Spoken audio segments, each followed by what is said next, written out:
شروع اللہ کے پاک اور بابرکت نام سے جو بڑا مہربان نہایت رحم کرنے والا ہے۔ چربی والا گوشت کھانے سے بانس پن کی بیماری ہو جاتی ہے۔ چھوٹے بچوں کو رات کے وقت کیلا نہ کھلایا کرو، اس سے سینے میں بلغم ہو جاتی ہے۔ کشمش کا دانہ منہ میں رکھ کر کام کرنے سے تھکاوٹ نہیں ہوتی۔ مٹی کے برتن میں دہی جما کر کھانے سے بال کالے ہو جاتے ہیں۔ لیمو پر نمک لگا کر آنتوں پر مسلنے سے دانتوں کی میل دور ہو جاتی ہے۔ مولی کا سالن کھانے سے رنگ نکھرتا ہے۔ چائے کے ساتھ ناشتہ کرنے سے معدہ کمزور ہو جاتا ہے۔ جس پانی میں انڈا ابالا جائے اس پانی سے منہ دھونے سے چہرے کی جھریاں ختم ہو جاتی ہیں۔ حمل کے دوران سبز سبزیاں کھاتے رہو، پیدا ہونے والا بچہ جلدی بوڑھا نہیں ہوگا۔ لیبل پر چینی لگا کر چاٹ لو، بواسیر ختم ہو جائے گی۔ ناشتے میں انجیر کا استعمال لیکوریا کی بیماری سے بچاتا ہے۔ آلو ابال کر کھایا کرو، بال کبھی سفید نہیں ہوں گے۔ چہرے کی جلد کا مسئلہ ہو تو چہرے پر قدرتی چمک لانے کے لیے گرم پانی سے منہ دھو لو۔ روز سونے سے پہلے ایک گلاس گرم پانی پیتے رہو، زندگی بھر بڑھاپا نہیں آئے گا۔ پالک کا جوس بنا کر پینے سے شوگر ختم ہو جاتی ہے۔ ابلے ہوئے چاولوں کے پانی میں کپڑے ڈبونے سے کپڑے دیر تک نئے جیسے رہتے ہیں۔ عورتیں زندگی بھر خوبصورتی چاہتی ہیں تو صبح کے وقت کشمش کو شہد میں ڈبو کر کھائیں۔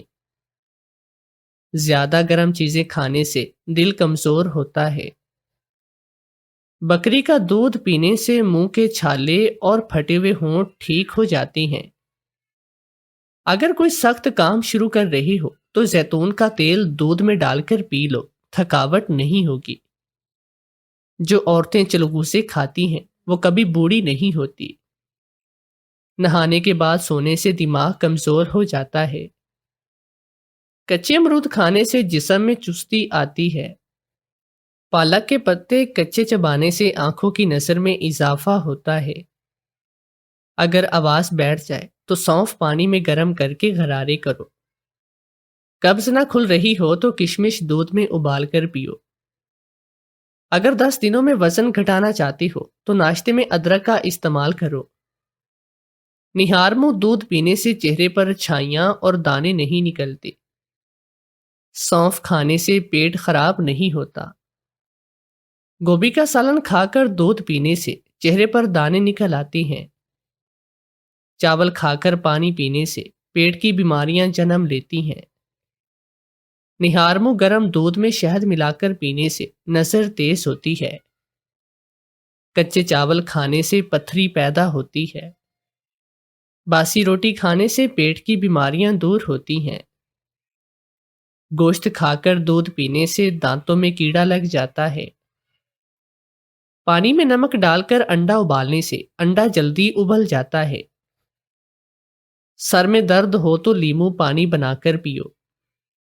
اگر دائیں کان میں خارش ہو تو سمجھ جاؤ کہ آپ کو کوئی بہت بڑی خوشخبری ملنے والی ہے۔ زیادہ کھانا کھانے سے دماغ کمزور ہوتا ہے۔ اگر دانتوں میں کیڑا ہو تو نیم کا مسواک کرو۔ اگر دانتوں پر میل ہو تو ککر کا مسواک کرو۔ اگر دانت ہلتے ہوں تو گنا منہ سے توڑ کر کھاؤ۔ رات کو میٹھا کھا کر سونے سے پیٹ بڑھ جاتا ہے۔ کھیرے کی جھاگ ہونٹوں پر لگانے سے ہونٹ گلابی ہوتے ہیں اور پھٹتے بھی نہیں۔ جس کا پیٹ باہر نکل آئے اس کا دل بھی کمزور ہو جاتا ہے۔ اگر پھول کے پودے کے نیچے صابن کے ٹکڑے رکھ دیں تو پھول زیادہ آتے ہیں۔ کمر میں درد ہو تو ارکے گلاب کمر پر لگاؤ۔ پھول مکھانے دودھ میں ڈال کر پینے سے جوڑوں کے درد میں آرام ملتا ہے۔ پانی پی کر فوراً سو جانے سے دماغ کمزور ہو جاتا ہے۔ حمل کے دوران کیلے کھاتے رہنے سے جڑواں بچے پیدا ہوتے ہیں۔ نہار منہ شلجم کھانے سے نظر تیز ہوتی ہے۔ کدو کا جوس پینے سے پیشاب کی جلن دور ہوتی ہے۔ چقندر کھانے سے بلغم ختم ہوتی ہے۔ پانی ابال کر پینے سے دل کو طاقت ملتی ہے۔ اگر جسم میں خون جم جائے تو ادرک پانی میں ابال کر پیو۔ اس وقت گرمیوں کی تپتی دوپہر میں اپنی دکان پر چند ایک گاہکوں کو سامان پکڑانے کے بعد فارغ بیٹھا تھا۔ دن کے اس پہر عموماً گاہک کم ہی آیا کرتے تھے، کوئی اکا دکا ہی لوگ تھے جو آ رہے تھے۔ میں نے گھڑی میں ٹائم دیکھا تو دوپہر کے 2:30 بج رہے تھے، اور اب تو مجھے بھوک بھی زوروں کی لگی تھی۔ گھر جا کر کھانے کا تو سوال بھی نہیں پیدا ہوتا، کیونکہ گھر کے نام پر میرے پاس بس ایک مکان ہی تھا، جس میں بسنے والے لوگوں کی میرے کھانے پینے یا آرام سے کوئی غرض نہیں تھی۔ انہیں تو بس میرے کما کر لائے ہوئے پیسوں سے مطلب تھا، اور اگر انہیں پتا چل جاتا کہ میں دکان بند کر کے کھانا کھانے آیا ہوں تو قیامت ہی کھڑی کر دیتے۔ اس لیے میں اٹھ کر دکان بند کرنے لگا تھا کہ کسی ہوٹل سے کھانا لے کر آؤں۔ ابھی میں نے دکان کا شٹر نیچے نہیں کیا تھا کہ سامنے سے آتی ہوئی ایک معصوم بچی پر میری نظر پڑی۔ وہ میری ہی طرف بڑھ رہی تھی۔ میں دکان کے باہر کھڑا اسے دیکھنے لگا کہ شاید وہ کوئی چیز یا سامان لینے آ رہی ہو۔ اس کے ہاتھ میں کپڑے سے ڈھکی ہوئی چیز تھی جو اس نے پاس آ کر مجھے دیتے ہوئے کہا، یہ کھانا آپ کے لیے اماں نے بھیجا ہے۔ میں حیران ہوا کہ ابھی میں کھانا لینے کے لیے دکان سے نکلا ہی تھا اور ابھی کس نے میرے لیے کھانا بھیجا تھا۔ میں نے بچی سے وہ کھانا لیا اور شکریہ ادا کرتے دکان میں جا کر کھانا کھانے بیٹھ گیا۔ بہت ہی زیادہ لذیذ تھا، کسی نے بڑے دل سے پکایا تھا۔ میں کھانے سے فارغ ہوا تو ایک ایک کر کے گاہک بھی آنے لگے۔ میں اپنے کام میں مصروف ہو گیا اور دوسرے دن پھر وہی بچی کھانا لے کر آئی اور بولی، اماں نے بھیجا ہے۔ اب ہر روز یہی سلسلہ چل پڑا تھا۔ میرے لیے انواع و اقسام کے کھانے روز روز آنے لگے تھے، جو کھا کر میں پیٹ بھر لیتا۔ کوئی ایک ہفتہ ہو گیا تھا وہ بچی ہر روز کھانا لاتی رہی، لیکن میں نے اسے نہیں پوچھا وہ کون ہے اور اس کی اماں میرے لیے کھانا کیوں بھیجتی ہے۔ یہ سوال آج ہی میرے دماغ میں آیا تھا، اور پھر دوپہر میں عین اسی وقت جب بچی کھانا لے کر میری دکان میں داخل ہوئی تو میں نے اس کے سر پر ہاتھ رکھ کر پوچھا، بیٹا آپ کون ہیں اور آپ کی اماں ہر روز میرے لیے کھانا کیوں بھیجتی ہے؟ تو بچی نے جو کہا وہ میرے لیے بہت ہی حیران کن اور پریشانی کا باعث تھا۔ یعنی میں انجانے میں کسی اور کا کھانا ہر روز کھا رہا تھا، کیونکہ بچی نے کہا تھا کہ اماں کھانا دے کر کہتی ہے کہ جاؤ ابا کو دے کر آؤ، اس لیے میں کھانا آپ کے پاس لے کر آتی ہوں۔ یہ سن کر تو میرے اوسان خطا ہو گئے۔ بچی تو معصوم اور ناسمجھ تھی، لیکن میں تو عقل مند انسان تھا۔ میں کیسے بنا پوچھے اور تحقیق کیے کسی اور کا کھانا لے کر کھا سکتا تھا، اور وہ بھی ایک ہفتے سے مسلسل کھا رہا تھا۔ بچی کا جواب سن کر میری شرمندگی کی کوئی انتہا نہیں تھی۔ اب مجھے ان سے معافی مانگنی چاہیے جن کا میں کھانا کھا چکا تھا۔ میں نے بچی کا ہاتھ پکڑا اور اسے دکان سے باہر لا کر گلی میں کھڑا کیا، پھر بچی سے پوچھنے لگا، بیٹا آپ کے ابا کی دکان اس بازار میں کہاں پر ہے؟ کیونکہ مجھے لگا تھا کہ بچی اپنے باپ کو کسی دکان پر ہی کھانا دینے جاتی ہوگی اور راستہ بھول کر مجھے دے کر جا رہی ہوگی، لیکن اس بچی نے کہا کہ میرے ابا کی دکان اس بازار میں کہیں پر بھی نہیں۔ میں نے کہا تو پھر آپ کس کے لیے کھانا کہاں لے کر جا رہی ہوتی ہیں؟ تب بھی اس کا جواب وہی تھا کہ میں کھانا آپ کے پاس ہی لے کر آتی ہوں، اور اماں نے کہا ہے کہ ابا کو کھانا دے کر آؤ۔ میں نے بچی کو لاکھ بار سمجھایا کہ میں آپ کا ابا نہیں، آپ کی اماں آپ کو جن کے لیے کھانا دیتی ہے آپ وہیں کھانا پہنچا دیا کرو، لیکن ہر بار بچی کھانا میرے پاس لے کر آتی اور کہتی کہ اماں نے آپ کے لیے کھانا بھیجا ہے۔ میں انہیں اس کے عمل سے بہت ہی پریشان تھا، کیونکہ میں پہلے ہی اتنی دفعہ کھانا کھا کر بہت ہی شرمندہ تھا۔ اس لیے آج میں نے سوچ لیا کہ اس بچی کے گھر جا کر تصدیق کر لوں گا کہ ان کی والدہ کس کے لیے کھانا بھیجتی ہے، کیونکہ بچی ہر روز شاید راستہ بھول کر کھانا میری دکان پر لا رہی تھی، اس کے گھر والوں کو اس بات کا پتہ بھی نہ ہو۔ بچی صرف 5-6 سال کی تھی، اس لیے اس سے غلطی ہونا کوئی بڑی بات نہیں تھی۔ اس دفعہ میں نے کھانا لینے سے انکار کر دیا تو بچی روتی سی صورت بنا کر وہیں کھڑی رہی اور بولی کہ جب تک آپ کھانا نہیں لیں گے میں واپس نہیں جاؤں گی۔ مجبوراً مجھے اسے کھانا لینا پڑا اور میں نے بنا کھائے ہی کھانا وہیں ٹیبل پر رکھ دیا۔ وہ بچی واپس جانے لگی تو میں نے بھی وہ کھانا اٹھایا اور اس کے پیچھے پیچھے چلنے لگا۔ وہ بچی پاس ہی ایک گھر میں داخل ہو گئی تو میں نے ڈور بیل بجا کر کسی کے باہر آنے کا انتظار کیا۔ تھوڑی دیر کے بعد ایک نوجوان عورت اپنے چہرے کو دوپٹے کے نقاب سے ڈھانپ دی دروازے پر آئی تو میں نے ان سے کہا کہ آپ کی بچی ہر روز کسی غلط فہمی کے تحت کھانا میری دکان پر پہنچا کر جاتی ہے۔ غالباً وہ کھانا اپنے والد کے لیے لے کر جاتی ہے، لیکن غلطی سے میری دکان پر دے کر چلی جاتی ہے۔ میں نے کئی دفعہ بچی سے کہا بھی ہے کہ آپ غلط جگہ پر کھانا دیتی ہیں، لیکن وہ ضد کر کے کھانا رکھ جاتی ہے۔ میں نے اس لڑکی سے کہا، آپ مجھے بتا دیں بچی کے والد کی دکان کہاں پر ہے، میں انہیں کھانا پہنچا دیتا ہوں۔ وہ لڑکی چپ چاپ کھڑی میری باتیں سن رہی تھی۔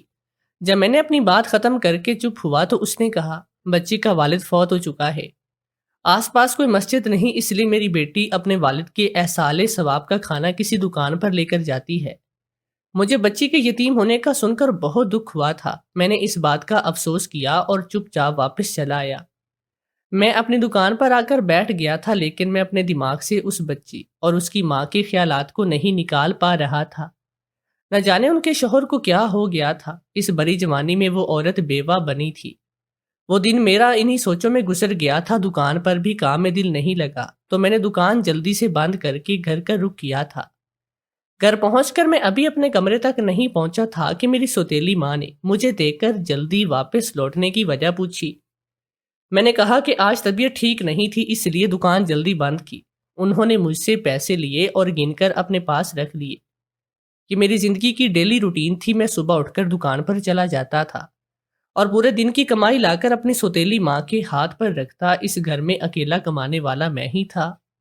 میرے ابا فالج کے مریض تھے جو ایک بستر پر پڑے رہتے تھے۔ انہوں نے اپنی صحت کے دنوں میں دکان کھولی تھی جو ہمارے گھر کا ذریعہ معاش تھی۔ اچانک ابا کو فالج کا اٹیک آیا تو ایسے میں دکان بند کرنا مطلب بھوکا مر جانا تھا۔ میں کم عمر تھا، پھر بھی سوتیلی ماں کے کہنے پر پڑھائی چھوڑ کر دکان سنبھال لی تھی اور تب سے اب تک بس دکان پر ہی ہوتا۔ میری زندگی گھر سے دکان اور دکان سے گھر لوٹنے پر ہی مشتمل تھی۔ 15 سال کی عمر سے دکان سنبھالتے سنبھالتے میں 25 سال کا ہو گیا تھا، اور اس سارے عرصے میں ایک دن بھی میں نے چھٹی نہیں کی تھی اور نہ ہی کہیں اور جانے کا مجھے نے سوچا تھا۔ اسی طرح کمانے کو میں نے اپنی زندگی کا مقصد سمجھ لیا۔ اس کے علاوہ زندگی کے کسی دکھ سکھ سے میرا کوئی تعلق بھی نہیں تھا۔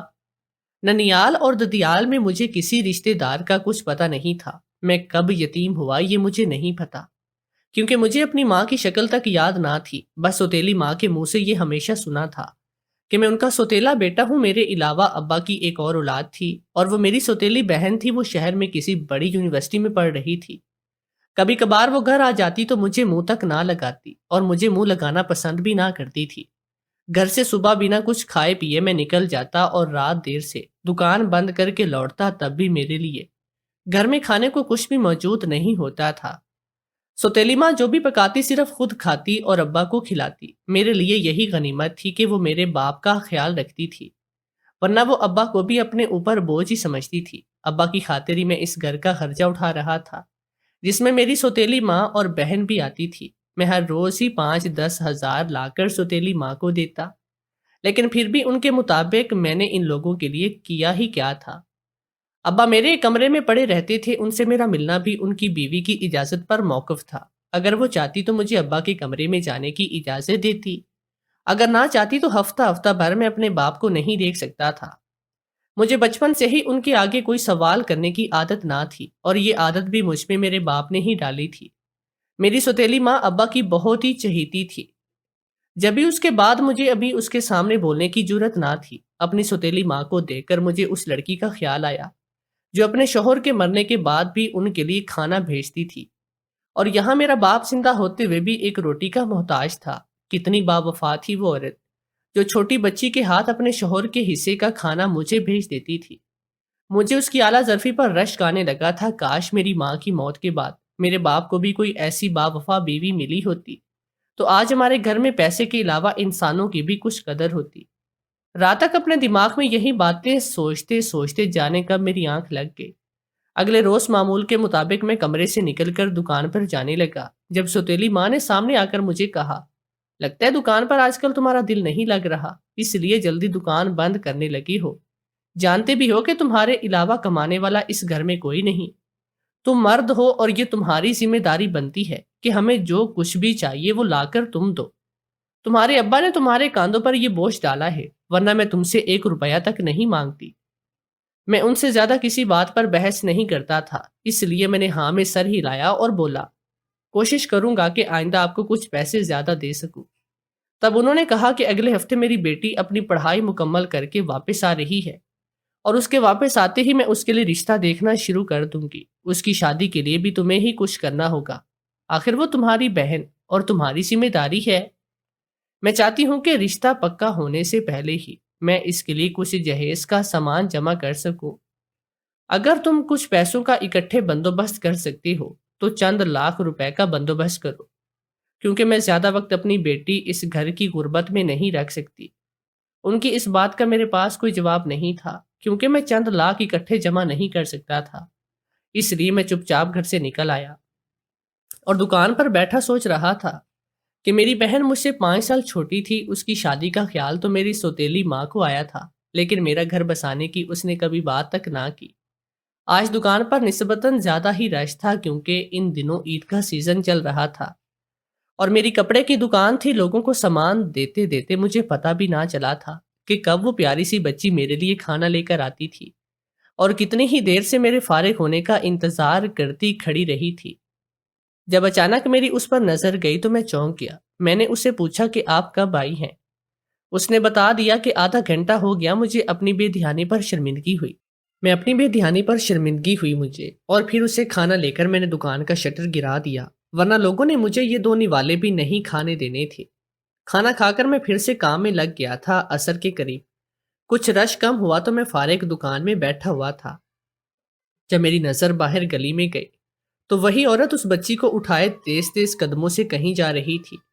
بچی جو اس کے کاندھے پر تھی وہ دیکھ کر مجھے پریشان ہوئی اور میں فوراً اپنی دکان سے باہر نکل آیا اور انہیں روک کر پوچھا کہ کیا معاملہ ہے۔ عورت نے بتایا کہ بچی پر بہت بخار کی وجہ سے غنودگی طاری ہے، میں اسے لے کر ہسپتال جا رہی ہوں۔ میں نے قریب ہی کھڑی موٹر سائیکل دوست سے لی اور بچی کو سامنے بٹھا کر اس عورت کو پیچھے بیٹھنے کا کہا۔ ہم 10 منٹ کے اندر ہسپتال میں موجود تھے، جہاں فوراً بچی کا ٹریٹمنٹ شروع ہوا تھا اور تھوڑی دیر میں اس کا بخار بھی اتر چکا تھا۔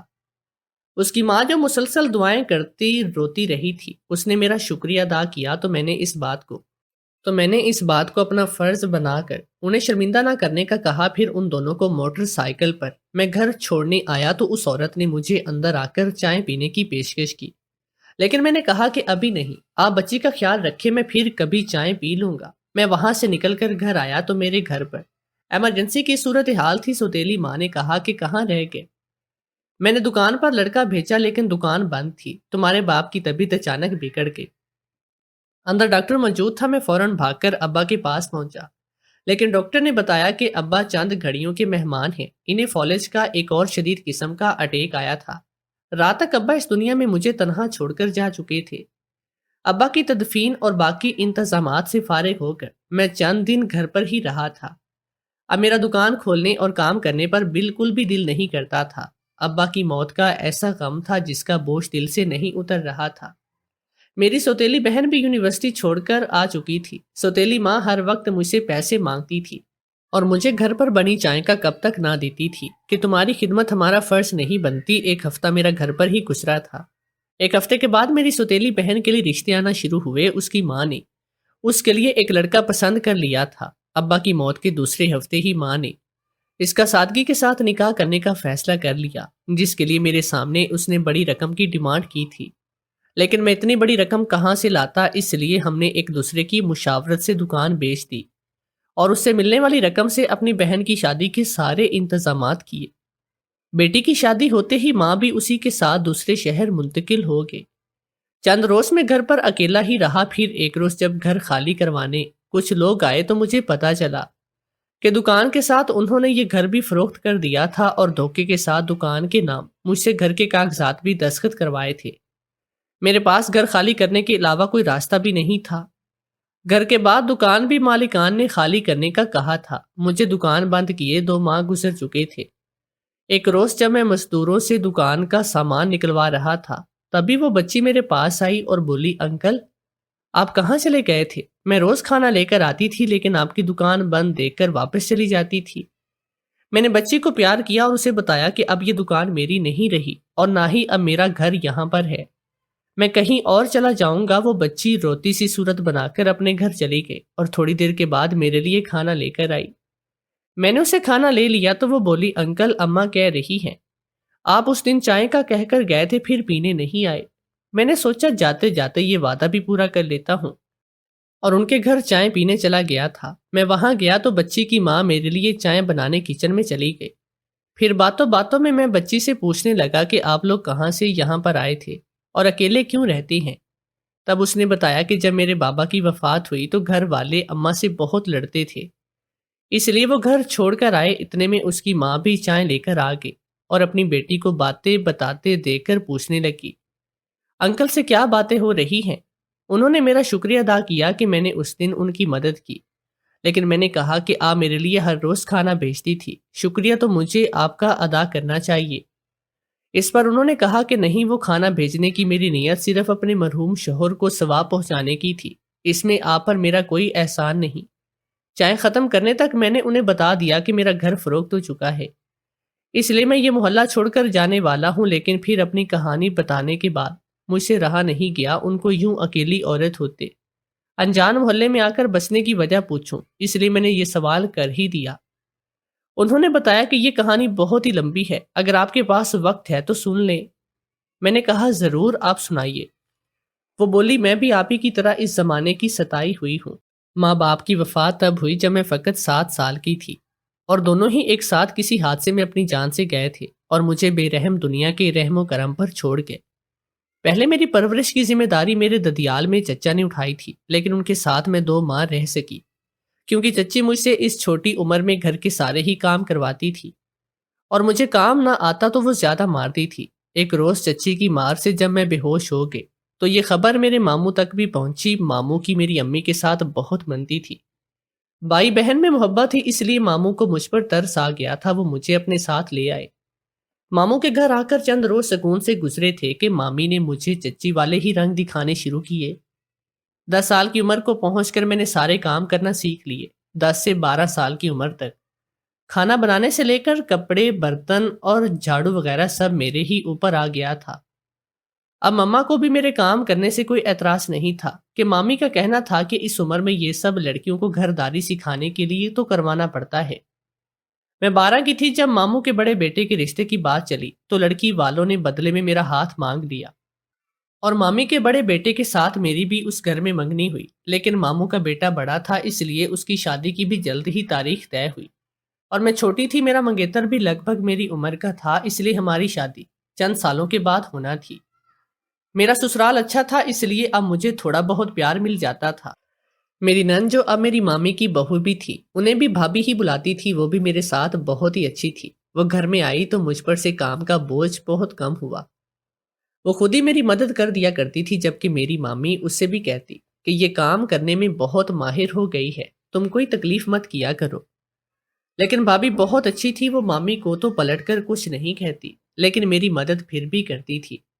ہماری زندگی یوں ہی خوشی سے گزر رہی تھی۔ میں 17 سال کی ہو چکی تھی، میرا منگیتر اکثر ہمارے گھر آتا جاتا اور مجھے دیکھ کر بہت خوش ہوتا تھا۔ ہم دونوں ہی ایک دوسرے کو پسند کرتے تھے، لیکن گھر میں اتنی آزادی نہیں تھی کہ مل بیٹھ کر باتیں کرتے، اس لیے ہم دونوں اکثر چھپ چھپ کر بات کر لیا کرتے تھے، جس میں بھابھی کی ہمیں بھرپور مدد حاصل تھی۔